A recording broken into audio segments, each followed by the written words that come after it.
I'd like to begin by hearing from Kyle Kitzmiller, who will speak on daily caregiving and the impact on personal relationships.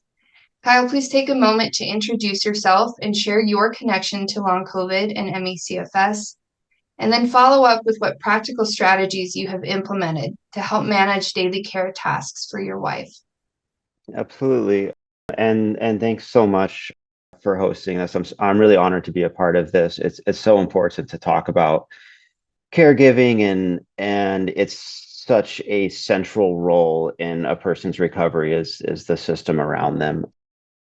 So my name is Kyle Kitzmiller. I'm a mechanical engineer. I was a producer at the YouTube channel Physics Girl.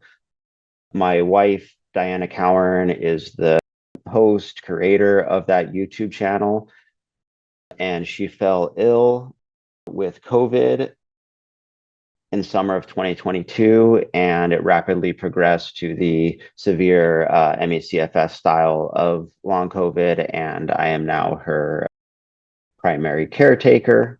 And so that's my connection to the illness. What practical strategies have helped you manage daily care tasks and activities of daily living for your wife? Absolutely, yeah. The practical stuff is just sort of the straightforward organization. Make a schedule so that every day you know exactly what's going to happen. Create a symptom log so you know exactly how your partner is doing over time. You can see changes, whether they're good or bad. And lastly, employ help, meaning getting family, getting friends. When Diana first got sick, I had a friend, at that point, my life was just exploding when she first became very severe, and I had a friend organize meal drop-offs. That made a very huge difference because it's just one more thing I didn't have to think about. And then I slowly onboarded scheduling, symptom logging, and then also creating treatment plans is another key one, because even if you don't end up following those, which you almost never do exactly, you have like this security and you know what's going to happen in the future. So those are all really important things. And the last thing I would say on that is to try and enjoy the day to day. It's one of those things where, when I'm making food, I'm always listening to music and I'm just trying to like enjoy the ride. There's the driving freeway analogy. If you're stuck in traffic on a highway, like you're going to be there whether you want to or not. You might as well try to enjoy it. So it's not what you want to be doing. It's not what you would prefer, but you have to make the most of it. You have to try and enjoy your life every day. So that's my advice in terms of activities of daily living and staying organized. I imagine having some of that routine and consistency allows a little bit more flexibility when something does come up or a baseline changes. Would you say that that's true? I haven't had a problem sort of changing or being flexible either way, but for me, what it really does is it opens up my mind to focus on other things. I can focus on our relationship because I'm not worried about what I'm going to do today. It's just background noise at that point. Once you have a schedule and you've implemented it for a few months, it's autopilot. You can just look at a sheet of paper, know what you're going to do, and then you can take time to be present in the moments with your partner that are going to be more meaningful rather than focusing your energy on worrying about what medications or food or something is happening that day. That makes sense. And I'm glad that you brought that up. How have you and your wife managed to maintain your relationship despite the challenges of severe long COVID? Do you have any tips that you can offer to other caregivers on preserving intimacy and connection? Yes, and it's like, this could be a half hour hour answer of itself. But I think a relationship is always going to start with trust. And in order to develop that trust with your partner in this like crazy, their life has just changed so drastically, their body is out of control.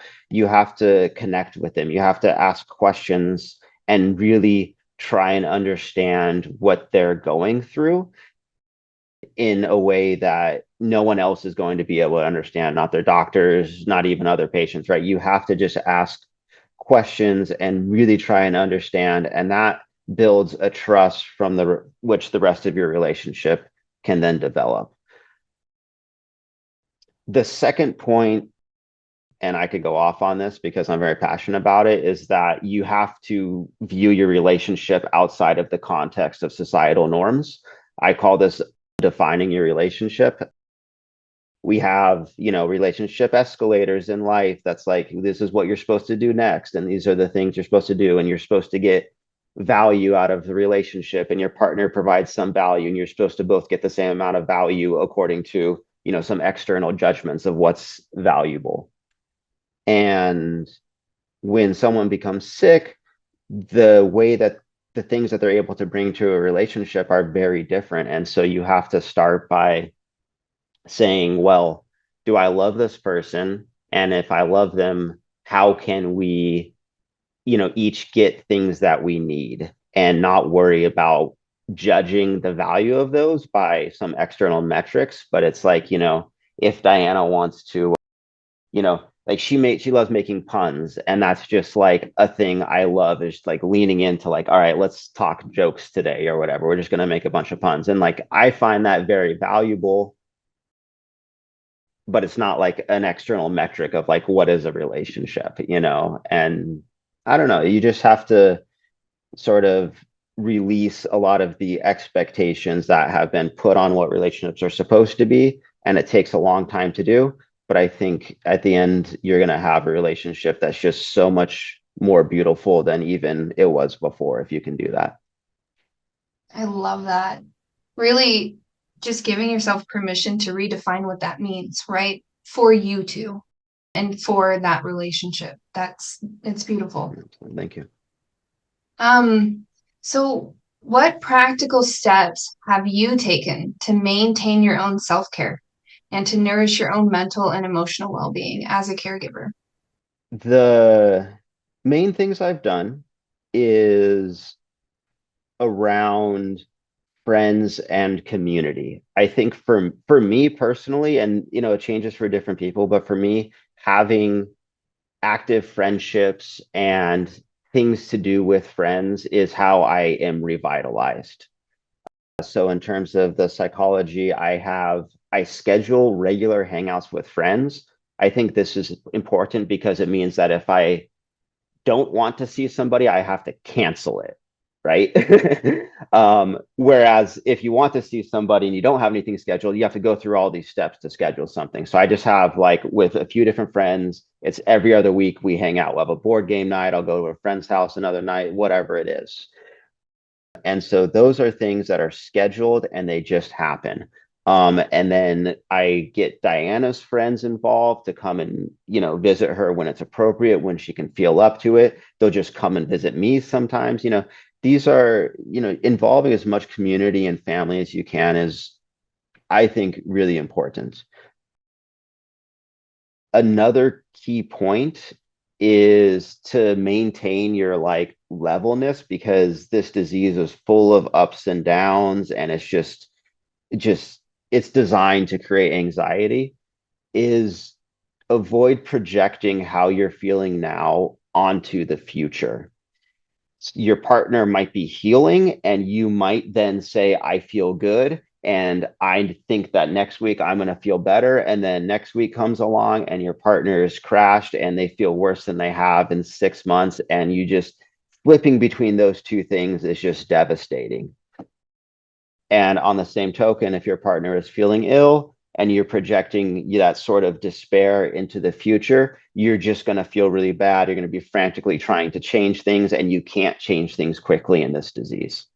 So avoid projecting what you're feeling now onto the future.